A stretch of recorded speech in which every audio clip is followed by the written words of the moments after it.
Well, welcome to Wednesday, the 7th of April's New Track Meetup. Really do appreciate you coming this evening. I know you're going to enjoy the show. It's going to be great.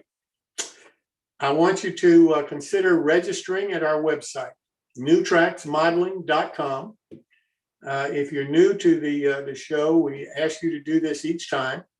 You'll have to, in addition to registering at the website, you'll have to confirm the registration by sending in the email that'll immediately be sent to you.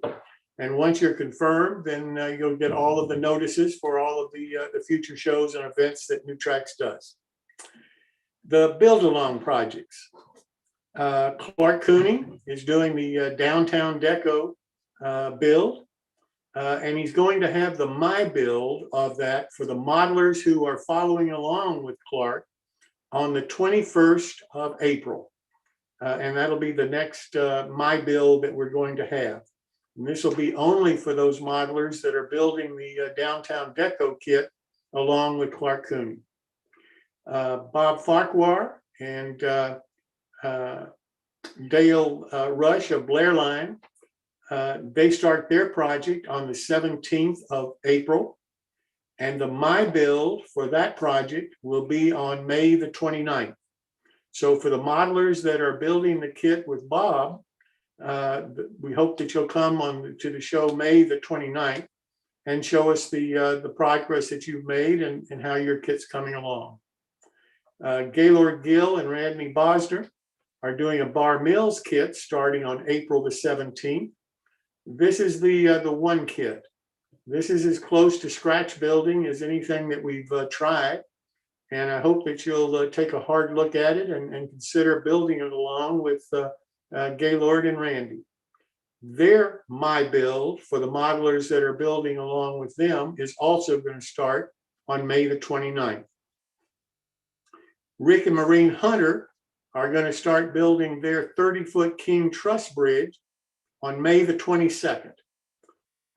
And they're going to have the my build for the modelers that are working with them on July 24th.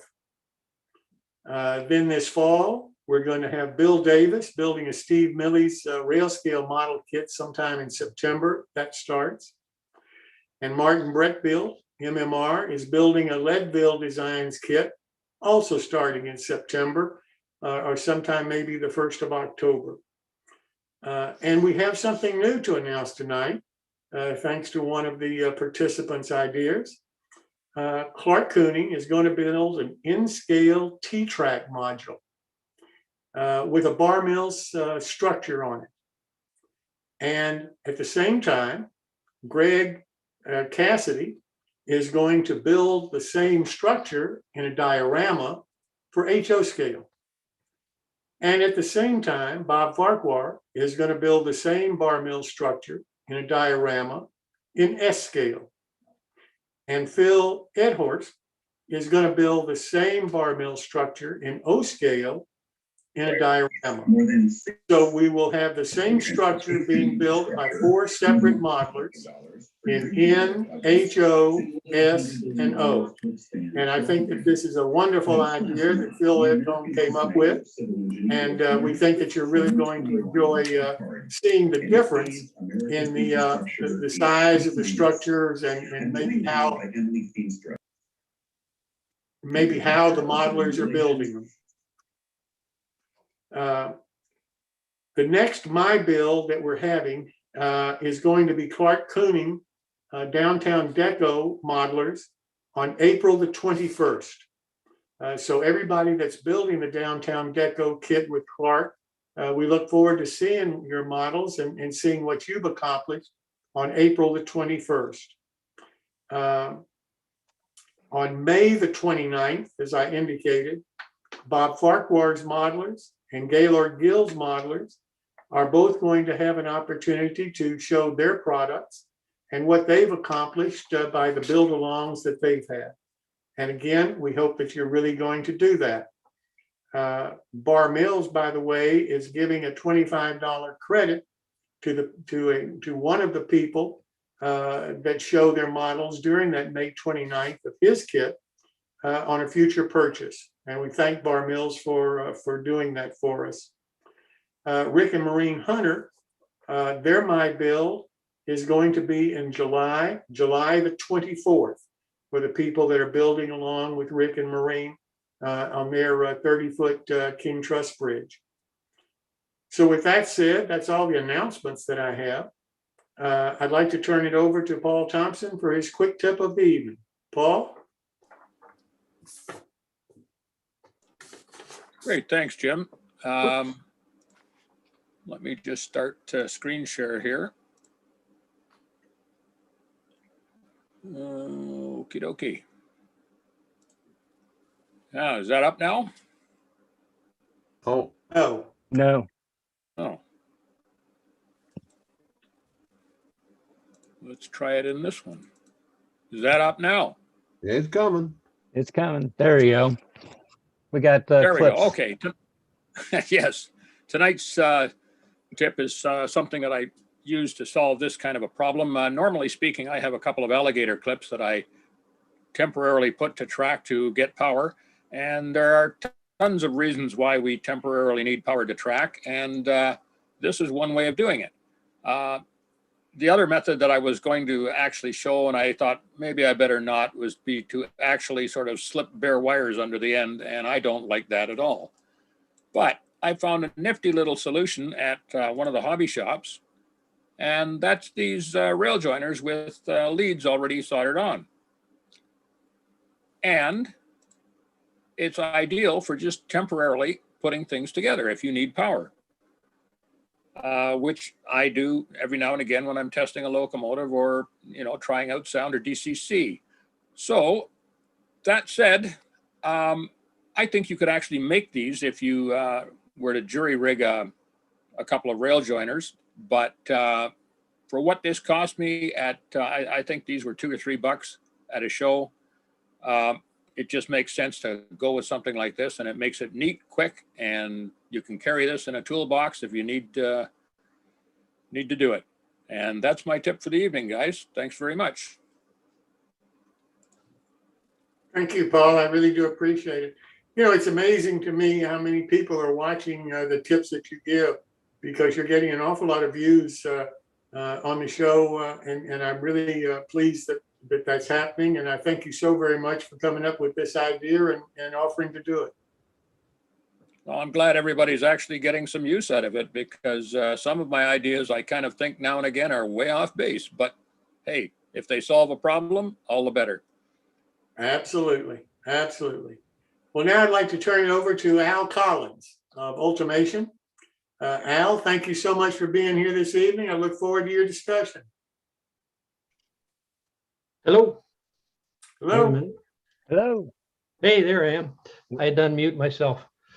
So there's a couple of guys on here, Clark and Larry McDonald. We belong to a little group very similar to what you fellows are doing up here in Toronto. And we get together once a month and do a Zoom and kind of share back ideas and try to do some clinics. So I've done a couple on things I've learned in the last few years. I think the news we had today, just for interest's sake, is they've had a province-wide stay-home order. We've lost control of COVID. All small businesses are shut down. We're getting like 3,500 new cases a day. So today they announced that province-wide stay home for 4 weeks. Schools are all closed. So we'll be doing more Zooms. So I showed you a little clinic I did on weathering wood a while back. So I've got another one that I did on rust. And I think rust is probably the most popular color in railroads. And again, I lean heavily on the Army guys, the military modelers, and even the war gamers. I look a lot at their websites. They have some amazing techniques and amazing products. Like I said before, I think the guys in Spain that do all the paints, Vallejo and MIG, and Rust, somebody just put down here, rust and oil, exactly. MIG and AK and Vallejo, I really think not only do they live in the same town, I think they live in the same bed, because they're all sort related or divorced from one another. And they You're breaking up have- awfully bad, Al. Yeah, and they we're also we're have a losing you, huge Al. support network of publications and some great videos you can take. Well, I don't know what to do about that. Are you here? Is that any better if I talk closer to the mic? You there? Yes. Yeah, Yeah. your what had happened is that your remember we're talking about bandwidth. It seems that your bandwidth is very low tonight. Huh. Well, I don't know. I don't know either. Things are this I don't know, but this particular program does not seem to be going smoothly this evening. Well, and actually, I noticed when I first came on, I was losing you a bit too, freeze up. So I don't know if it's just in my neighborhood. Well, I guess I can just keep going and do the best I can. So anyway, Yes, that's I all got we can ask for. yeah, I got a little PowerPoint here on some rusting techniques, and there's a method you may have heard of before called the hairspray technique, where you can put a base color underneath and then wash it off. So I'll go through that with some products, again, made by the guys in Spain that seem to sort of corner the market on modeled paints and weathering stuff. So if I can remember how to do this, I'm going to share my screen. And I'm going to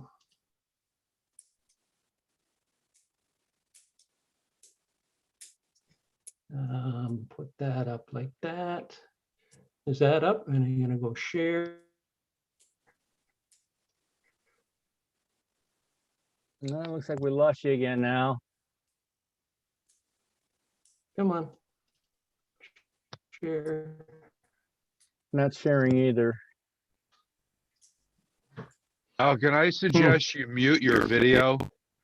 And we don't need to, it would be better to mute your video and get good audio on the slides than have the video break up. So just hit stop video and then try to share your slides. Thanks, Phil. No worries. Yeah, we'll try it again. There we go. Is that any better? Much better. Yes, 100%. Oh, well, there's a trick. I didn't know that one. So Neither did I. there you go. Well, we're all learning something new. So Just stop so everybody understands. If you have limited bandwidth, the video and the audio compete for the bandwidth, especially when you go to share. Now you've got three things competing for the bandwidth. By taking the video out, you label a bandwidth to get good audio and the sharing. So that's why you do it. It's kind of like Ah. tracks. Kind of think about it. If you only got a single track, you've got to decide what goes down the track.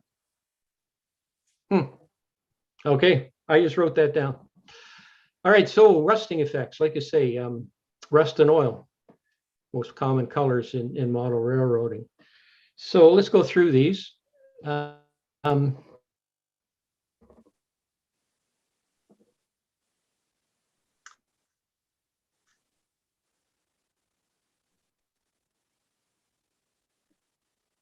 So this is all through why I don't use hairspray in a moment.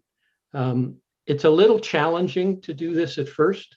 I suggest if you're going to try it, and I'll mention it further on too, go to your blue bin and get some throwaways, get some margarine containers or wood. I got some old fishing tackle lure plastic bubbles that I practiced on before you start destroying a model. And I did another video on how to strip paint. That comes in handy too when you make a mess like I have done. So it takes a little bit of practice, but the results on this can be quite nice.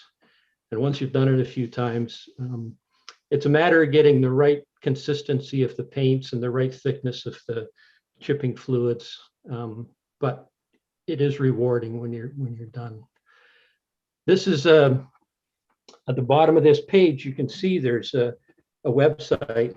This is again one of those support mechanisms that the Mig Jimenez, Ammo Mig Paints puts out, and he's got some great tutorials, great videos, great articles on how to weather. I kind of use this as a guide I won't bother reading the whole thing, but you can go and have a look at this, and it's a step-by-step, which I've tried to replicate in this clinic, but it's a step-by-step, and you can see that you get some just outstanding results. It is a very simple process once you get onto it. The first few times you're going to either not get any chipping happening, or you're going to get all the paint that you put on falling off. So it's just a matter of trial and error, like I say, and the blue bin is the best way to get around that, or some old tank cars, or even if you're at a swap meet, you get some $2 throwaways. Great for practicing before you go onto a model. And like I say, it's just, you can get some gorgeous results. So we'll go through this. MIG has a whole series of oil-based weathering paints that are all washes. They're not solid colors. They're designed strictly for weathering. They also have a line of water-based acrylic paints. This is a rust set that they have, which is really quite spectacular. As long as you let it dry for a few days before you start, working on the next steps. All the rust tones that are in this are perfect for anything that you want to tackle. So all I did was just take some 2x2 squares of styrene to practice on, and just take different tones.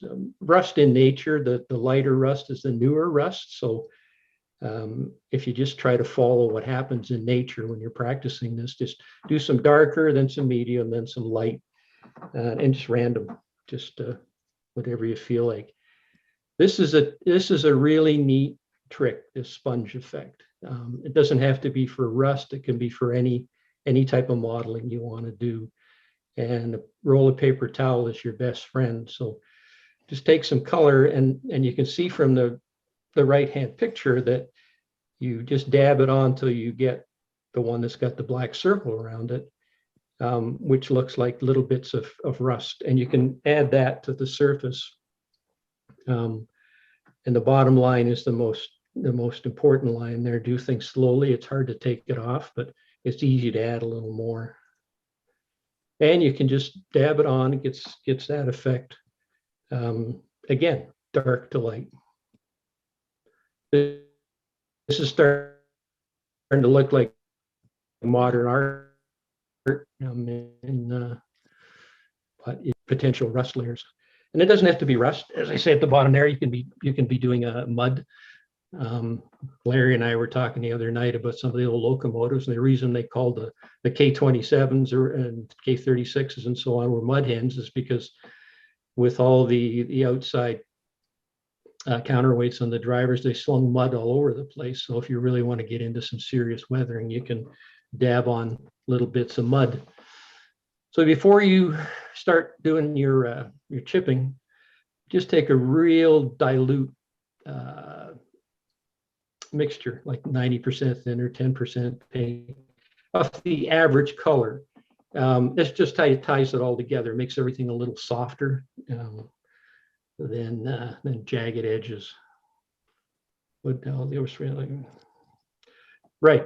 Once you're satisfied with your color, give it a good coating of a lacquer. I'd use mainly lacquer-based paints other than the base paints for oversprays, because you're going to start taking some water to this soon. And if you have water-based flat finish on it, you could ask for trouble. So now we're ready to start the chipping technique. Like I said, I'm going to mention it again. Practice, practice, practice. Go to the blue bin. Go to your junk pile. This is a friend of mine's sense of humor. How do you get to Carnegie Hall while you practice? And I mentioned the scientific method, but it helped. Like I was determined to get this technique down. So I got a notepad and I started noting, with how I mixed the paints, how I thinned them, how much I put on, how long I waited. And if you go back to that MIG tutorial that I showed you, or that article, that ended up being the best time frame, thicknesses, sequences to use. I read all the books and all the articles, and that one worked the best. So I'm sure Clark and some of the rest of you perhaps too. I know Clark knows all about the hairspray technique because we've talked about it. But the biggest problem is that you're trying to use hairspray to do modeling work, and it'll certainly work. And it was certainly all there was until these manufacturers came out with their own solutions for chipping for this paint process. The accepted procedure was to go pick out whichever one you like. So, you know, Vanity says you got to buy the one that says big sexy hair, and then you spray it into the cap, and then you pour that into your airbrush. A lot of room for error, a lot of inconsistencies. You really don't know, you know, what the ratios are. So again, our friends in Spain came up with a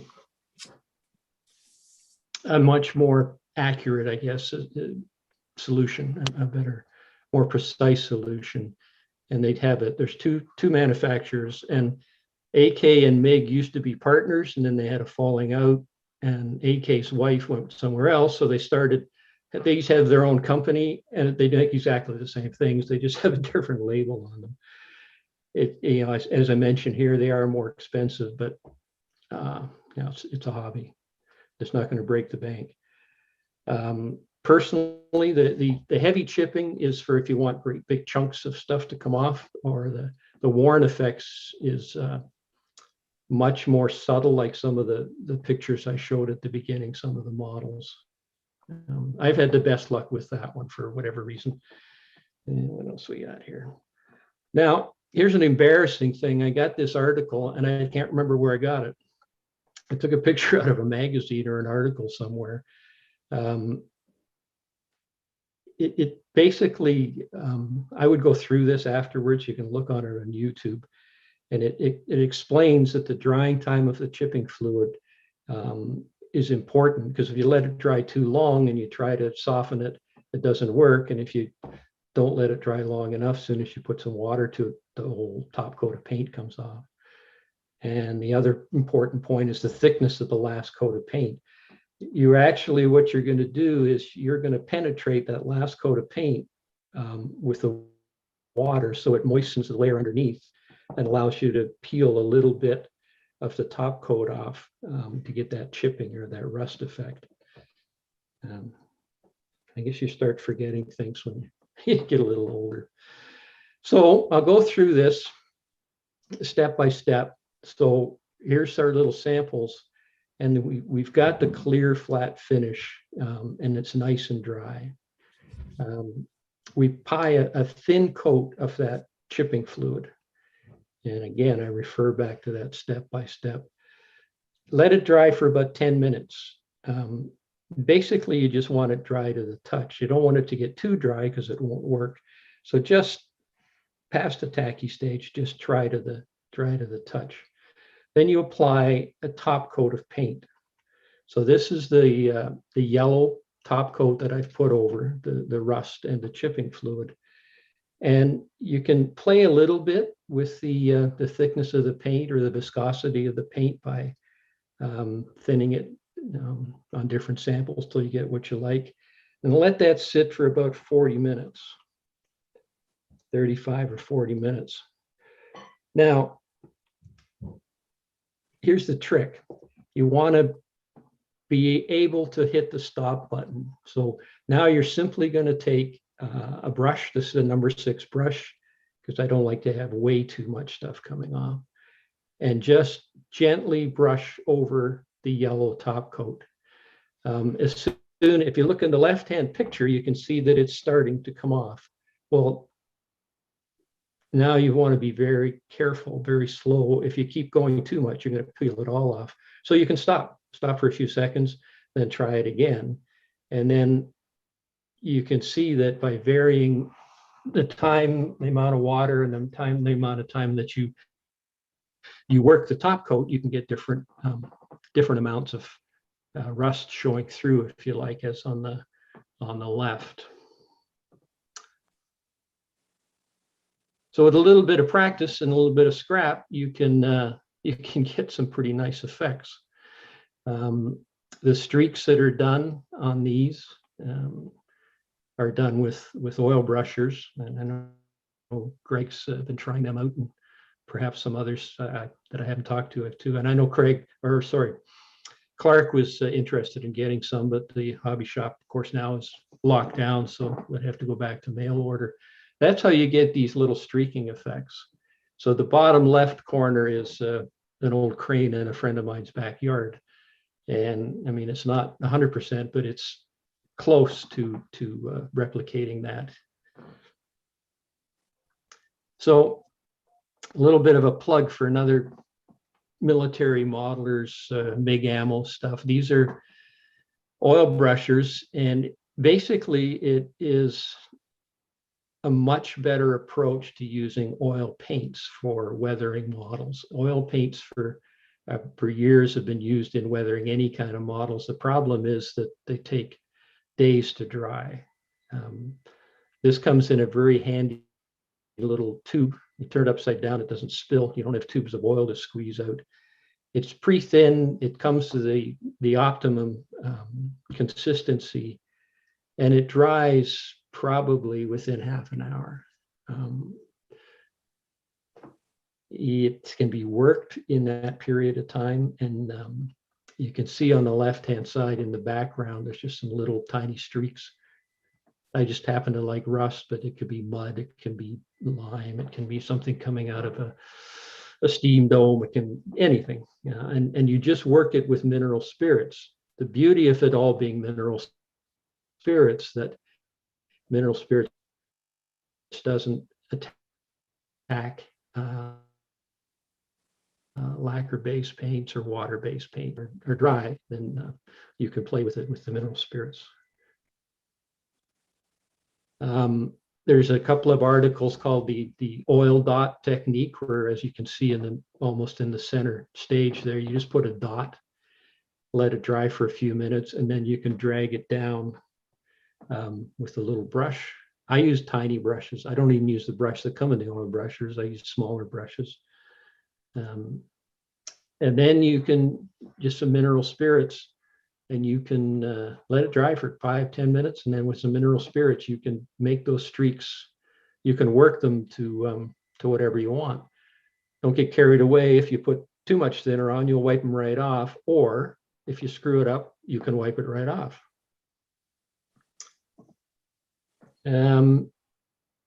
Again, this was trying to think where this. Oh, I know what this was. The fishing tackle. I stole this out of my son's tackle box. It was a couple of lures that he hadn't used yet. So that's just one of those clear plastic boxes that fishing tackle came in. So just to sum up this little presentation, what we've done so far is we've created the rust effects by removing paint. You can also do it by adding paint. So this is simply going back to that little sponge technique I had showed before, and just work some little different colors of rust with a sponge. Then you can go back and get your little oil brush, just little dots here and there, pick a spot you like and drag it down.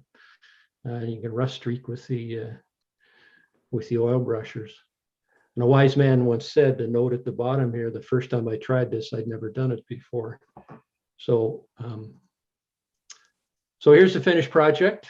This, I'll tell you the truth, this oil tank was why I wanted to figure out how to do the rusting technique, because that's the effect that I was trying to achieve on that oil tank.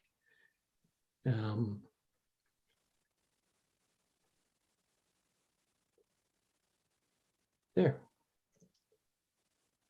So that's about it for that technique. Again, it's a little tedious to start with, but the results are great.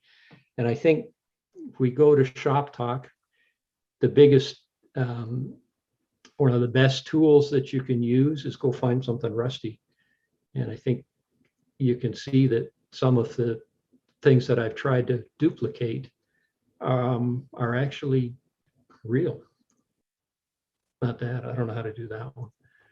But the little streaks that are done with the oil brushers and the different colors of rust coming through, yeah, that's a good one there. So that's it. Stop sharing. And look at that. I'm actually using a computer. Anyway, any questions or comments, or if you can hear me all right?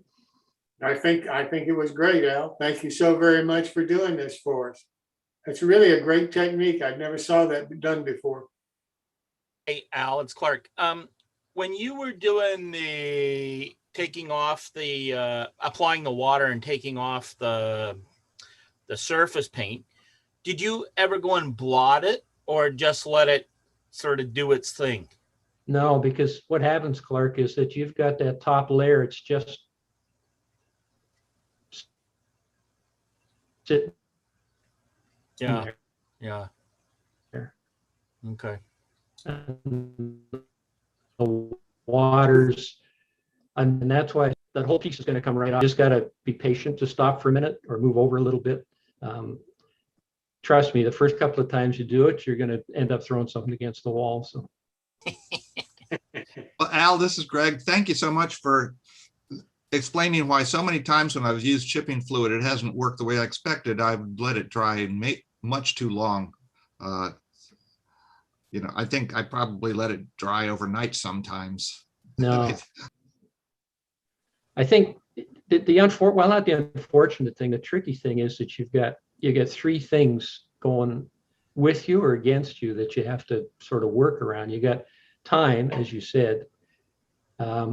You've got the amount of chipping fluid you put on, and you've got the amount of top coat. So you've got time, thickness of paint, and the amount of chipping fluid you put on.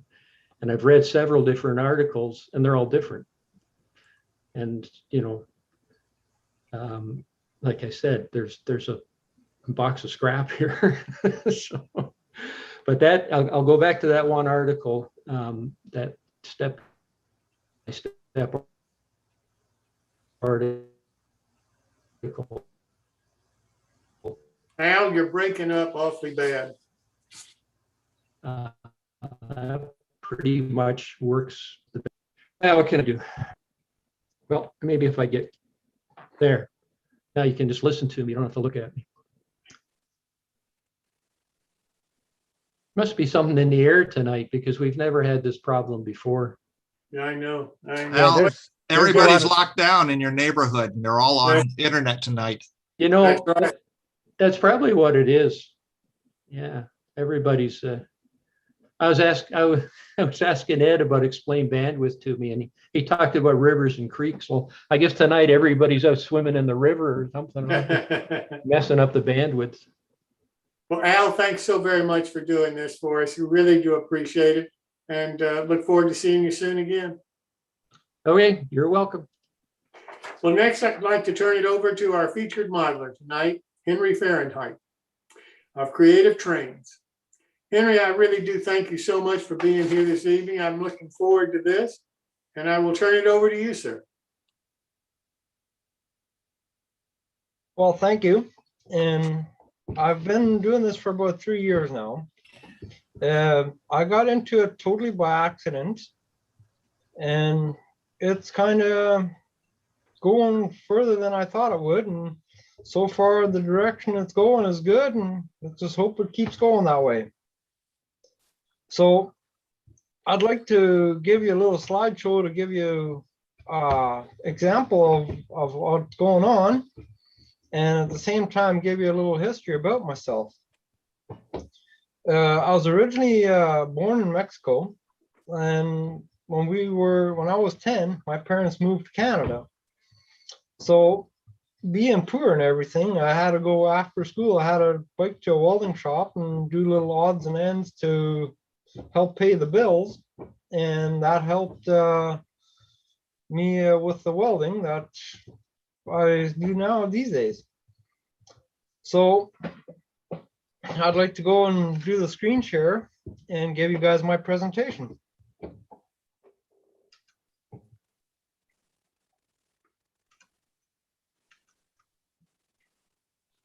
Okay, can you guys see it? It's coming. Yep, we see it now. So unlike the rest of you guys, I model much bigger stuff. Some people call it the hernia gauge. And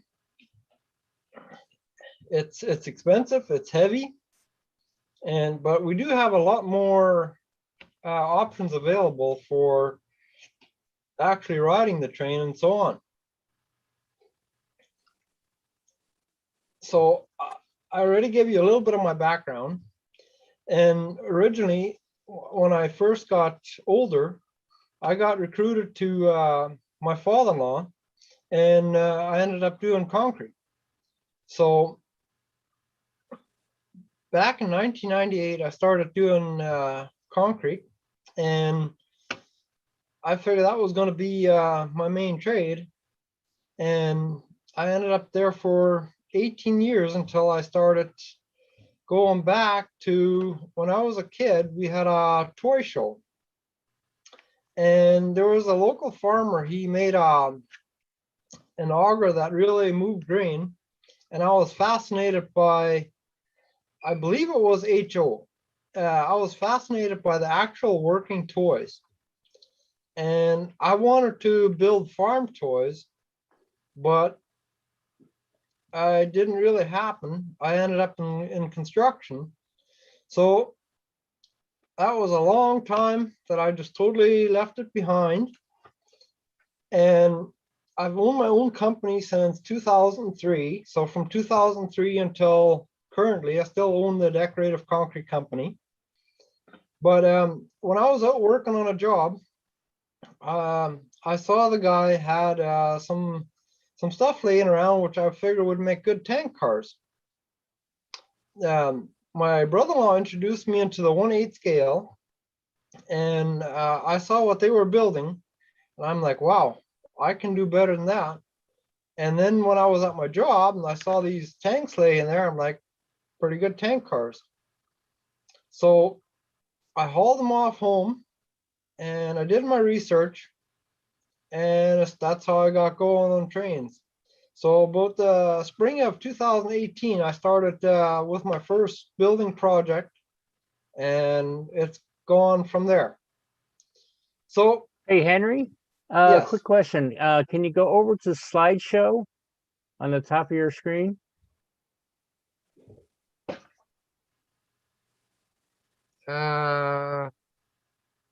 It's right now you're at home, but if you go to your right,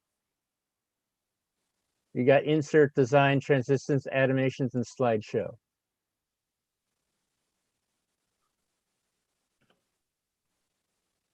It's towards the top. Go right, go right. Keep going right. It's in the red band. oh, that's why I can't see it. It's getting blocked there right now. See if I can.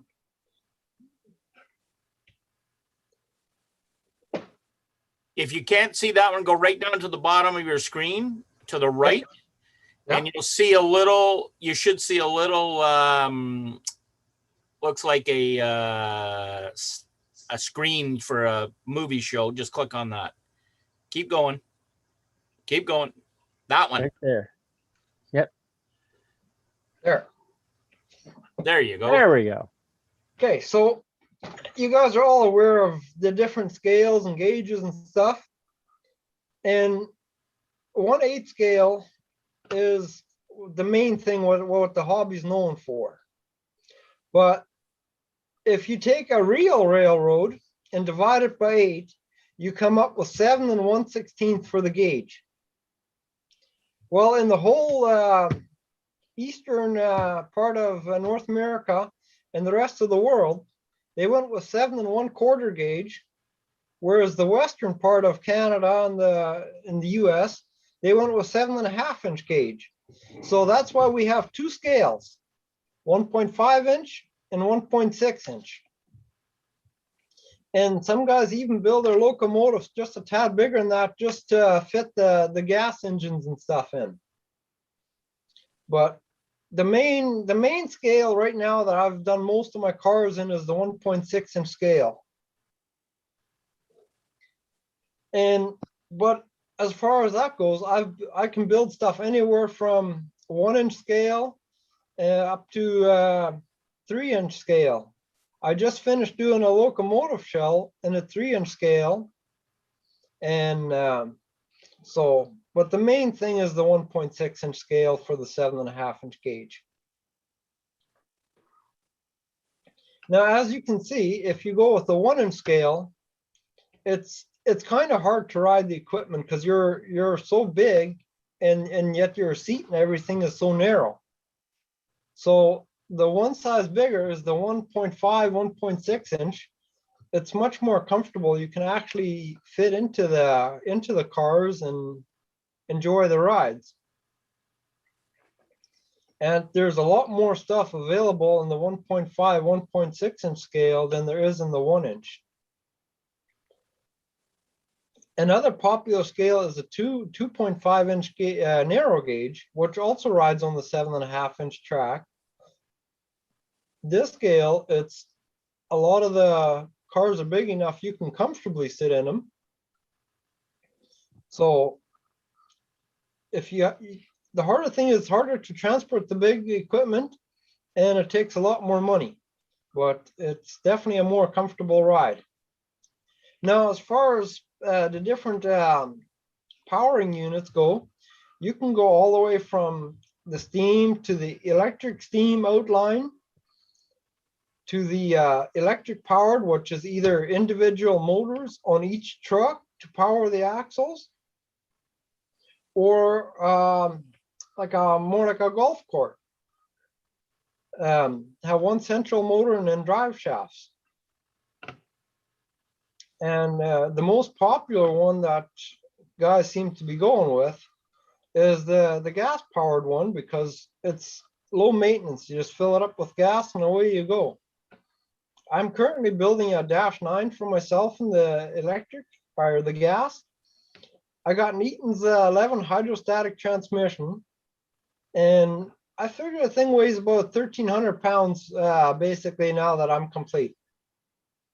So it's something that if it derails, you don't want to lift it up by hand and put it back on. And there's even a couple locomotives in the scale that operate like the real ones do, where you got a gas motor running an alternator to have an electric powered train with a gas motor. Now, with it being so big and people riding it, safety is a big concern. You got to have brakes when you're giving rides to people. And a lot of clubs, they let you get away with every other car brakes, but the best idea is to have brakes on all your cars. Now, there's actually a couple of different variances of brakes. So guys that run the steam engines, they like to use the vacuum brakes. And then the most popular other brakes are the straight air. Once you apply the air, the brakes are on. So you don't have a handbrake or emergency if the cars come apart, but that is the easiest setup and the most popular. Then there is the reverse, like the prototype, whereas if the air is lost, you have no brakes, which with the different air brake systems and stuff, it's hard to make it so that you can share cars with anybody, and everybody basically has their own way of doing it. So even if the guy's got a similar setup, he might be using connectors that don't work with yours, and you still can't have the cars connected up to the air brakes. And safety chains is another one. So once you get so big, you want to run safety chains in case the cars come apart, that they don't go and run away. Now, some guys, they take and run one safety chain underneath the couplers so that it's not as visible,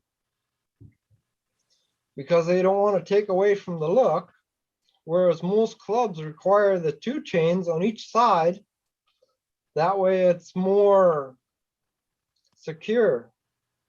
The problem with the 2 chains off the side is, especially if you're going around a curve and one of your cars comes off, well, there's only one chain that's going to be pulling, the outside one, because it's tight, and the inside one is all loose. So for that reason, the one safety chain under the coupler is best. But right now, the cars that I'm building, it's about a 50-50 what guys are doing, what they want. Now, as far as riding cars, the most popular ones seem to be the bench cars, where you sit with one leg on each side. That way, if you all of a sudden have a derailment, you can put your feet down and you can kind of stay safe. Whereas most clubs have outlawed using gondolas or any other kind of well cars where you sit with your feet inside, because in case of a derailment, you can't put your feet down and ends up with more injuries. So for liability insurance, most guys are going with either the bench cars or the individual chair cars, which the individual chair cars are nice for people that have trouble stepping over the bench, but they are more costly, as you're looking at, you can max support, give a ride to 3 people on a car like this, whereas you have kids, you could probably fit 4 or 5 onto a car like this. And then there is also the single engineer's car. Most of these cars, they have the air brake set up inside underneath the seat there, and then not in the locomotive. So, and it's only got a single truck in the back, and then it gets hooked to the locomotive with a drawbar. And there's a few wheelchair cars out there, so that guys that do go to clubs, that they can actually take and ride as well. Now, another thing is, because these tracks are outside, there's definitely going to be maintenance away. A lot of guys are using Russell plows to take care of the snow, but like if you're getting 2 feet at once, it would be kind of hard to get a Russell plow to take all that snow away. So Train Mountain, they invented this self-contained unit to go and blow the snow off the track. And because the track's in the bush, they got a car with a tank in case they got to go fight a fire in the bush close to the track. And then there's a leaf blower car to sweep the leaves and stuff off the track. And then this is one of my ballast cars. It's an actual working ballast hopper for either reballasting a track or a new track. I have just finished completing the 11th one of that series. And a lot of guys, they buy an enclosed trailer and haul these cars to different clubs, so you get a ride with different people and enjoy yourself. And the best thing to do is get a dual axle trailer, because it handles better on the highway, and your equipment doesn't go bouncing as much. But it's still a good idea to have individual tie downs for each car separately, even with the dual axle. That way there's no chance of your equipment moving around in the trailer.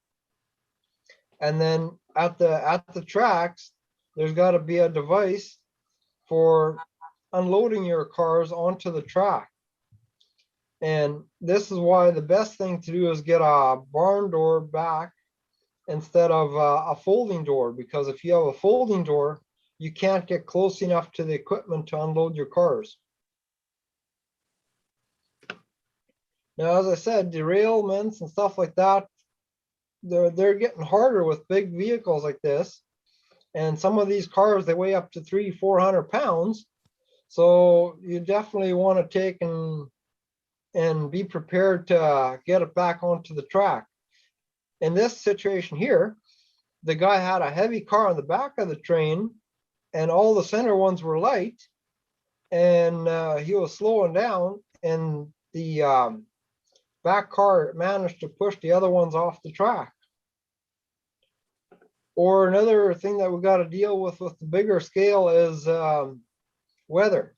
So here the water just totally washed the track away. So it's a good idea when you're building new track to actually take and use pieces of rebar and drill holes through your ties every so many feet to anchor it down, so that if you get a big rain or something, that it doesn't just wash away. Now, originally when I started, I was doing majority of tank cars. The first dozen cars I built, 8 of them were tank cars. I originally started off just building a more generic tank car because that's what I found was out there. Now, I wasn't really moving them and stuff. And then about 6 to 8 months into it, I went and did my research and tried to get more prototypical. That way, it'd be a better looking car and more accurate. And since I've done that, I've gone a lot more cars, and I've gotten a lot more high-end clients.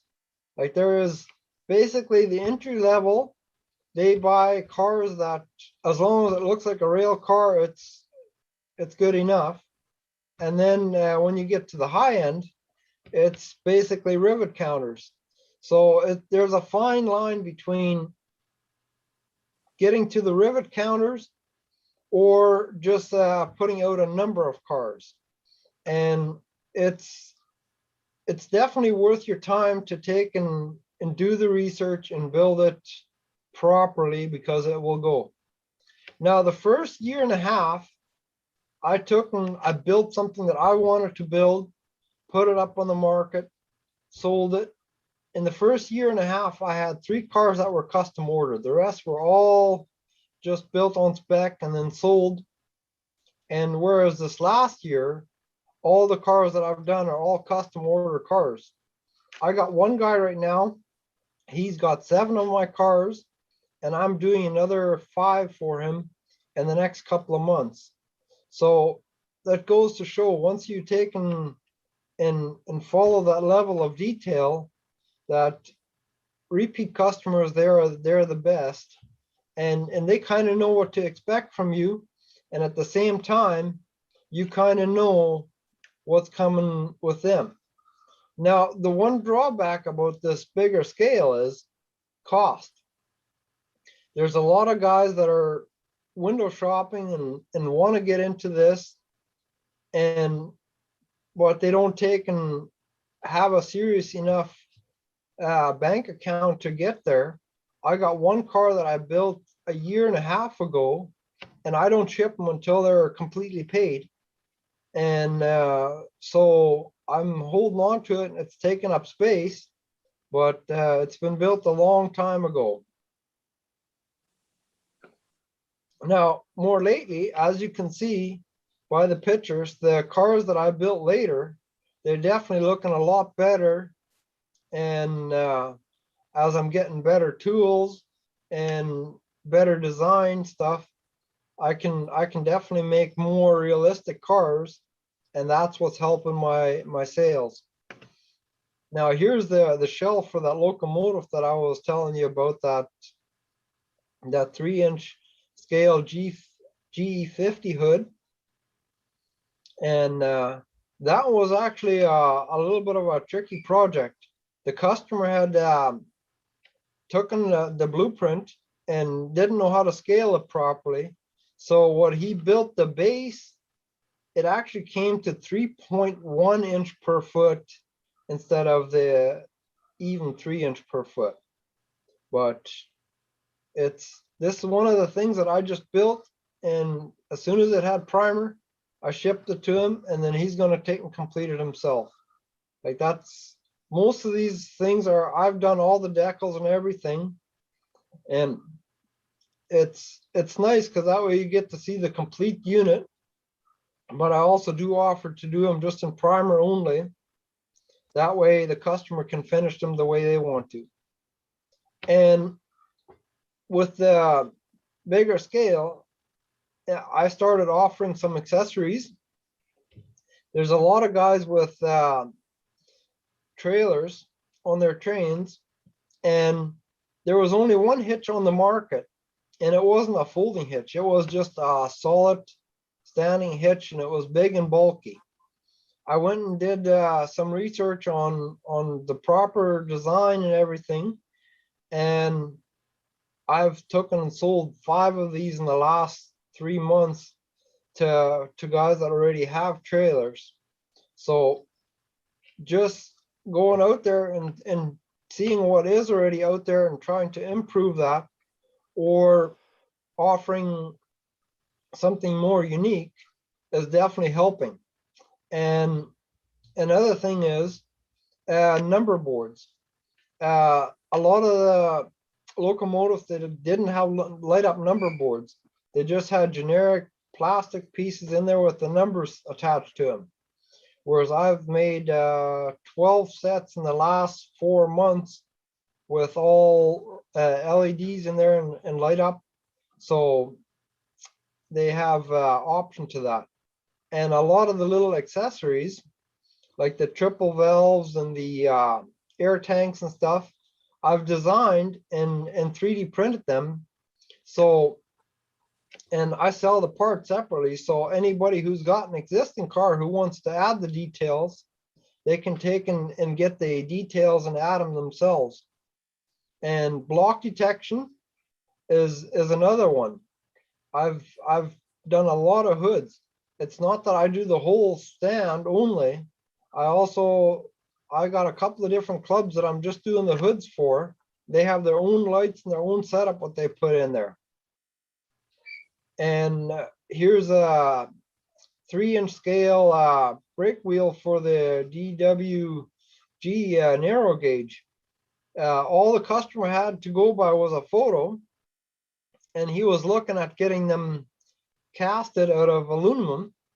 And for 10 sets of them, he was supposed to pay $2,500 US.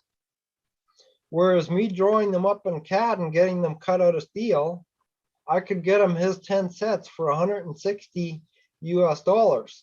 So he lost a little bit of the detail from the aluminum because of that ring in the center with where the water runs off. But he saved $2,300 on 10 cars. So if it's one of those things that's for aesthetics only, it definitely pays to go and lose a little bit of the detail and come up with the happy medium. That way you get the look, but also save some money. Now another thing is, when I got into this, I envisioned to set up a track and offer things that you would see driving around the country, so that a school could come by and do a field trip. So in the States and in Canada, there's a lot of places where they're doing oil. So I came up with the 1/8 scale oil derrick, and I got 8 of those out there right now, and they run on a 12-volt motor.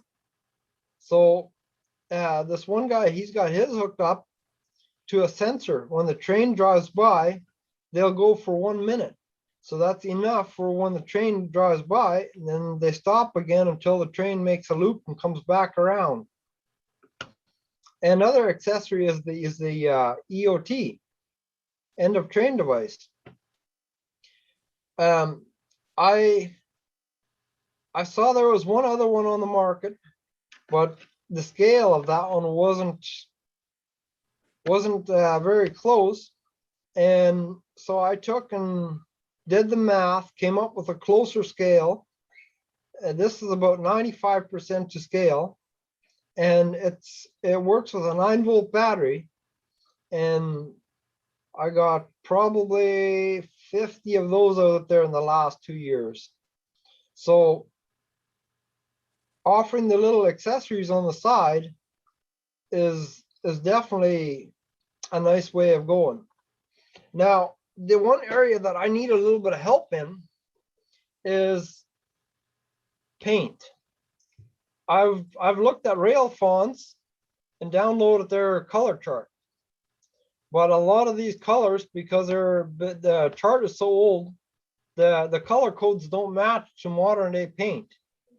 95% of these colors, if I go into a automotive paint shop, they say those colors don't even exist.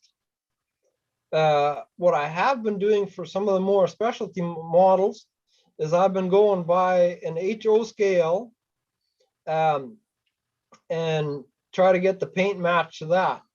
But it would be nice if I could find a paint chart that was more accurate. Now, for design part, because you can't just go and get all the blueprints for all the different trains. I'm very familiar with a program called Microsoft Visio. So as long as I can find a sideways picture of the car that I'm working on,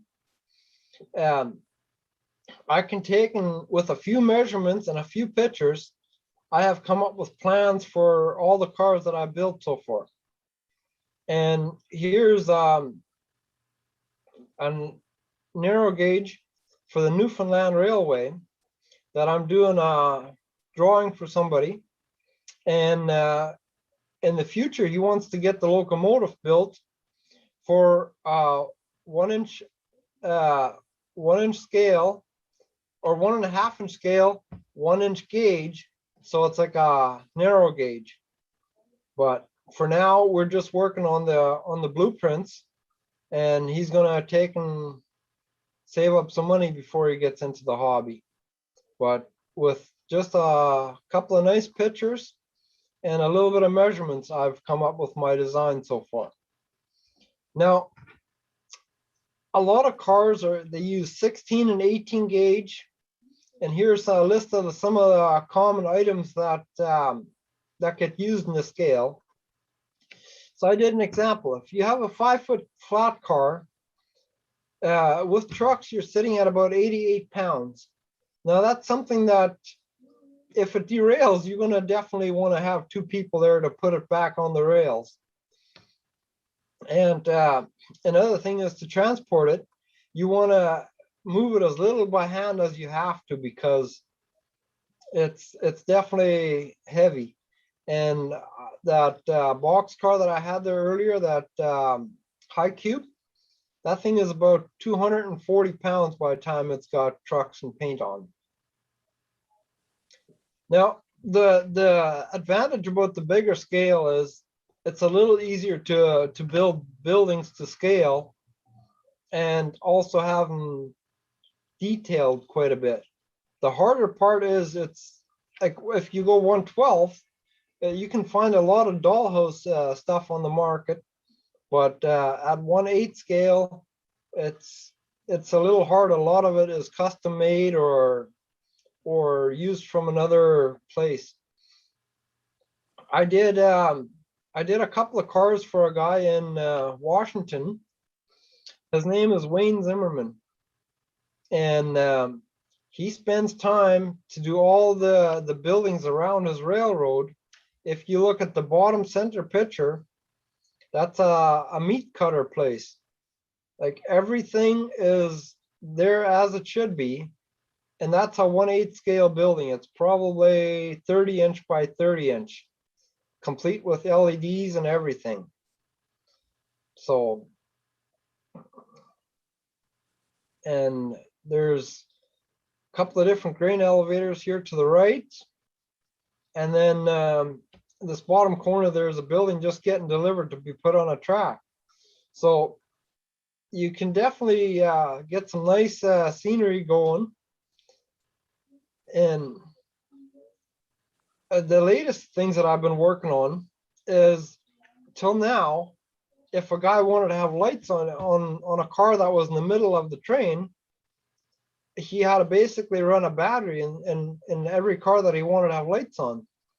And so we're working on a set of glad hands that he can take and run electricity right from his locomotive all the way down to his caboose and have use electricity in any car. So it's one of the new products that's just out and hitting the market. And my first car, that bench car, if you saw that, that was just a Coroplast sign with some decals on it. And I had a chance to do another lumber riding car. So what I did is I took 3/8 inch plywood and I got actual lumber wrap printed and cut. So that each piece of plywood is individually wrapped and then attached to the bench, making it look much more like a realistic lumber load. And if you want to use the bulkhead flat car or otherwise, there's just 6 bolts to take off and you got a bulkhead flat car without the bench. Now, in the last year, we've lost a couple of great people in the hobby. Scott Weatherford, he was known as the best detailer out there. Anybody that wanted some high-end stuff built always went to Scott. And I have looked up to the guy. And I was fortunate enough, I got to build 3 tank cars for him. And we were just working on the 4th car when he had a heart attack and passed away. So I'm definitely looking forward to trying to fill the shoes that he had, but it's going to be a long road before I get to that point. Another guy was David Barfield. He did a lot of the flashers and the little accessories that that you have, but since he passed on just before Scott did, Scott ended up buying his business, and he ended up selling what David had, but he never went for the electronics. So there's definitely room in the industry to fill the 1/8 scale electronics part of this. Now, Train Mountain is in Oregon and is 43 miles of actual track. Every 3 years they have a triannual where people from all over the world bring their cars, and they say if you want to take a comfortable ride, check it out. In 3-4 days you don't see all the track. Now, I just got into the hobby when they had the last triannual, and because of COVID, they've canceled this year, moved it to next year. So next year is going to be the first year that I get to go down and check it out. I'm really looking forward to it. Now, some of the places that you can check for the 1/8 scale stuff for used equipment or new, and also for advertisers, is Discover Live Steam. It's a great source for anything 1.5 inch scale, or even they got some 1 inch scale and some other stuff, but that is. And then there is the IBLS organization. That's the International Brotherhood of Live Steam. Great information on there. Learned a lot on there, and there's a lot of detail that you can get out if you have some time, sit down and read. And then there's some Facebook groups. There's Backyard Railroading, Backyard Tracks, 7 1/4 and 7.5 inch gauge railroad, large scale rail builders. Those are just to name a few of the groups that are out there. So if you want to see more track and stuff, that's a good spot to check it out. Now, the trucks and stuff, we're fairly fortunate. There is a good selection of them, and but the main ones are Tom B, Live Steamers, and Plum Cove. Tom B, he's the guy that has the brakes. When air is applied, the brakes are on. So a lot of guys in the industry, they stick with him. and they know it's an American-made product, and it's good. Whereas live steamer parts, I believe they're made in China and then brought into the States. And they are 1.5-inch scale where Tom B is 1.6. And for track, there is the real track in aluminum and steel. And also there is the cheap man's track, 3/8 inch by 1 inch flat bar on edge, which is called Groovy Track. So if you ever want to check that out. That's about all I got. Is there any questions? Well, Henry, I'm fascinated. When I first talked to you a while ago, I just couldn't believe that you were building these things and the weight of them and so on. I think it's just unbelievable. I'm really impressed with what you're accomplishing. Well, I've had a couple of good people to look up to, and I've gotten some definite good help from them. And like, if you look at the pictures of what I first built compared to what I can put out now, it's 100% improvement. And like, I don't have very many customers, but all the customers I have more than one car. So you definitely know that I'm going the right direction. Well, I hate to ask you this, but I'm going to anyway because I'm really curious. You say that part of the problem with your part of the hobby is the cost of getting the equipment. What are we talking about for a car? Let's say a tank car. What would a tank car cost me? Well, a tank car, by the time you get it on the track and everything, you're looking at about $2,300 US with wheels and brakes. And that's painted, ready to run. Yes. So can I say for the average car, then I would be looking at somewhere around that $2,500 per car for a train? 25 to 2,600 would be average, yes. Like that Yosemite Valley observation car, that was $6,800 by the time that was on the tracks. Okay. But that is a lot of custom work on that one compared to just a regular tank car. Now, how about a locomotive? What would that set me back? Well, that depends. You can buy something that is made in China, starting at about 10 grand US for a full locomotive. Whereas if you go American or Canadian made, you're looking at about 16 to 18,000 for that locomotive. And a steam engine can set you all the way back to 65, 70,000. And the steam is coal driven? Would that be? Because Train Mountain is in Oregon with a lot of bush and stuff, they stay away from coal. They go propane, basically. But there is some private tracks that are coal. So yes, there is both. So for a steam engine and a reasonable train, you'd be looking at $100,000. Yes. There is a guy by the name of Tom White. He said he was either going to get into radio controlled airplanes or trains. And he figured, well, if you buy a plane and you crash it, then your money's all gone.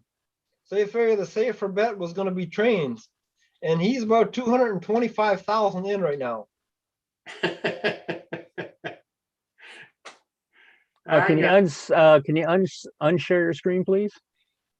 Yeah, but by the way, I threw up in the chat a link to a website that has a whole bunch of listings of larger scale 7.5-inch engines and stuff for sale. You can check it out and see kind of what kind of prices are and things.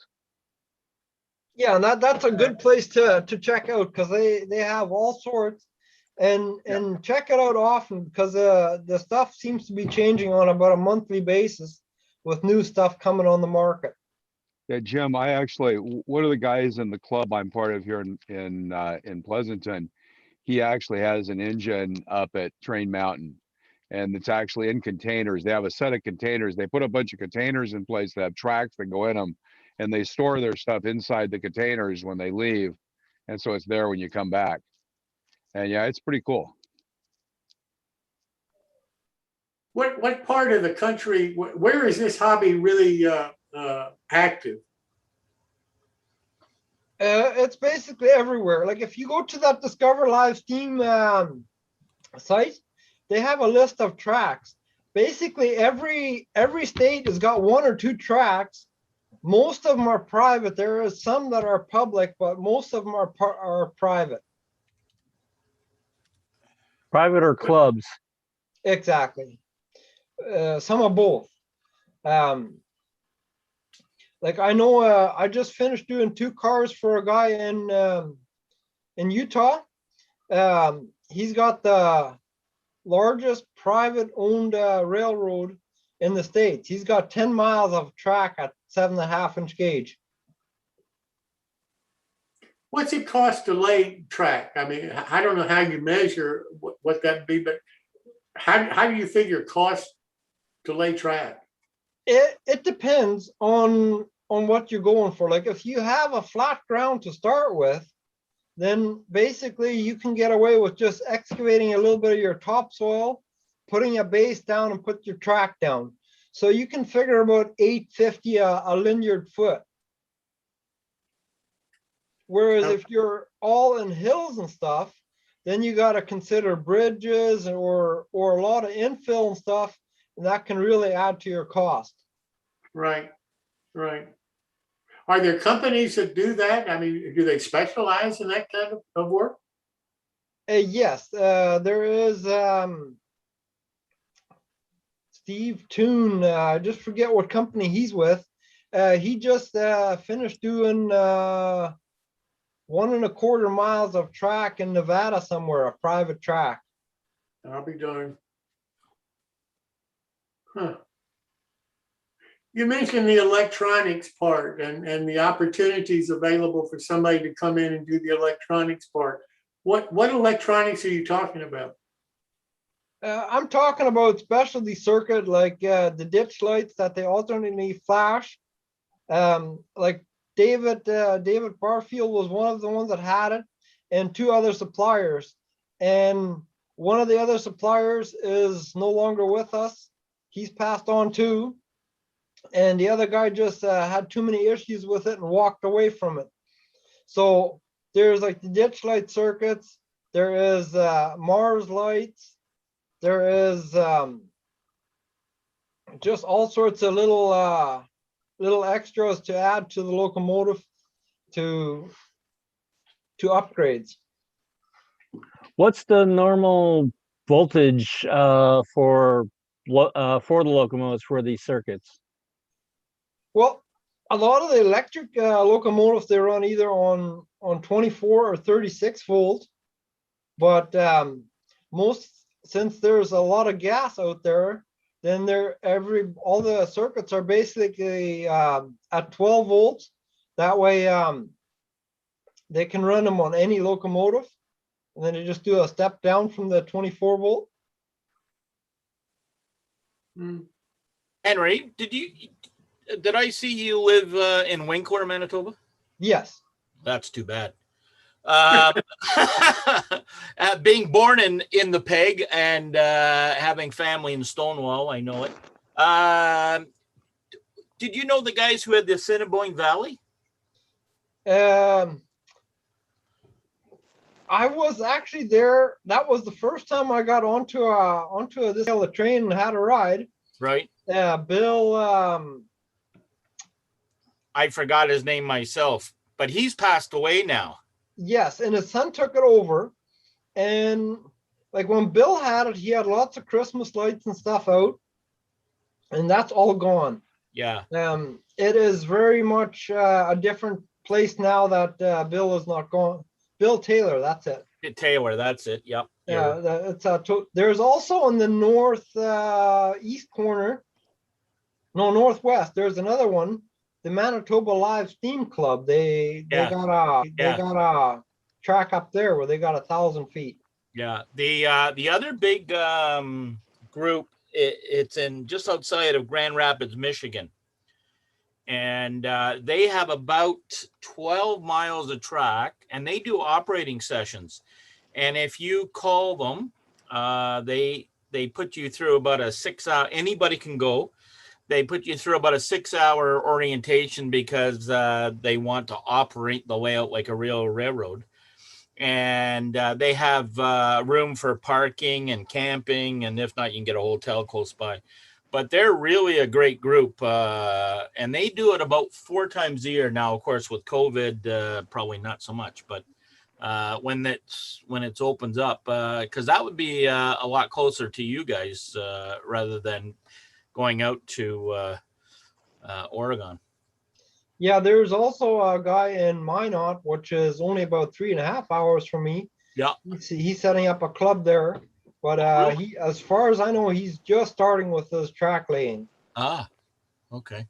Well, as I said, I was came from Winnipeg, and my brother lives in Stonewall, and I live in Northern Ontario now, but I'm out there quite a bit. And you know, for paint, if you're looking for paint, there is contact the Winnipeg Model Railroad Group.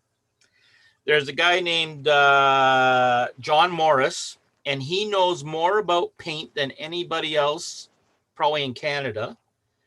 And he has contacts with the CP and other places, and you never know, you might even get a pint of real paint. Perfect. That's what I was looking for. I was looking for a good contact.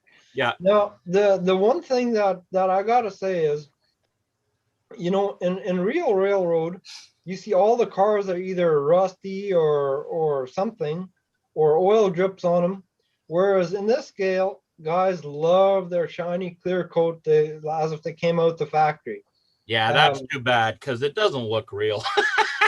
Well, yeah, like that's why I'm building my stuff, and it's all getting stuff. I actually bought one of those projectors like the school used to have to put the slides on the wall. Right. And I'm gonna shine an image onto the side of the train and then outline and paint that. And then outline it. Oh man, at that size you can do that. That's a great idea. Yeah. Yeah. Well, next time in Manitoba, you never know. I may have to look you up. Well, perfect. That sounds good. All right. But Clark, let us know when you lay track. no, I'm not laying track. And you know, it's amazing how many people contact Tim at Fast Tracks to build a fixture for turnouts for this scale. Oh yes. So, yeah. Clark, you got to realize that this scale, when you're running coal, by the end of the weekend, it's all dirty and gross anyway. So next thing you do all week is clean it up. Clean it out. Yeah, I know. Well, it's like they say with the snowmobile. It's what a woman and a snowmobile have in common. You work on them all week to get one good ride on them. You know what the hardest part about starting your snowblower is? Kicking your wife out of bed. But anyway, that's interesting, Henry. But yeah, contact the guys in the Winnipeg Model Railroad Club and ask if they can put you in contact with a guy named John Morris. Perfect. Sounds good. Thank you. You're welcome. Geez, Clark, I love these Canadian jokes. I'm glad that we in the U.S. don't have those kind of things. Well, because you guys don't get them. They don't have snowblowers. They don't have snowblowers. Snowblowers. Yeah, the guy in Florida. What is he gonna know?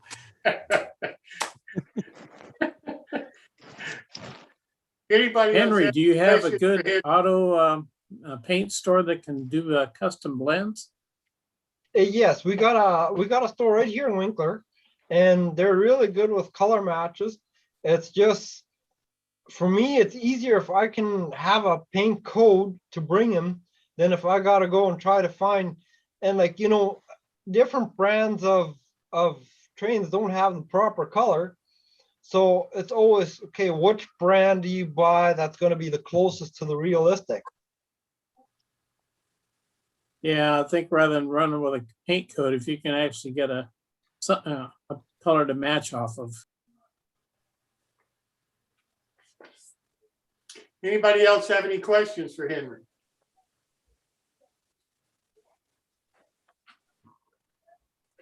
Henry, I can't thank you enough for this. I've been looking forward to this from the first time that we talked, because you're in a part of the hobby that I'm just not familiar with, and I've really enjoyed hearing about it and hearing what you're doing. Thank you so very much. Yeah, no problem. Thank you. And I would love to join more of your shows, but unfortunately, because of doing construction and stuff in summer, it's hard unless I do the Saturday shows. Well, you're welcome anytime. You really are. And if you'd like to come back on and talk about some more of what you're doing, that's fine with me too. Because I'm trying to cover the different parts of the hobby. And certainly you're in a part that a lot of us, I don't think, are really ever familiar with. Well, sounds good. Maybe in 10 months from now, a year from now, we'll have an update on progress. Fantastic. Fantastic. Henry, thanks so much again. Yeah, you're welcome. Well, next time is Saturday, April the 10th. Our featured modeler is Kevin Hunter. He's going to be talking about touch throttle. We've got special segments with Clark Kooning, MMR, built along of the Downtown Deco Kit. Dave Silvernail, scenery techniques, and quick tips from Paul Thompson. So I hope you'll join us. I hope you had a good time tonight. I hope you enjoyed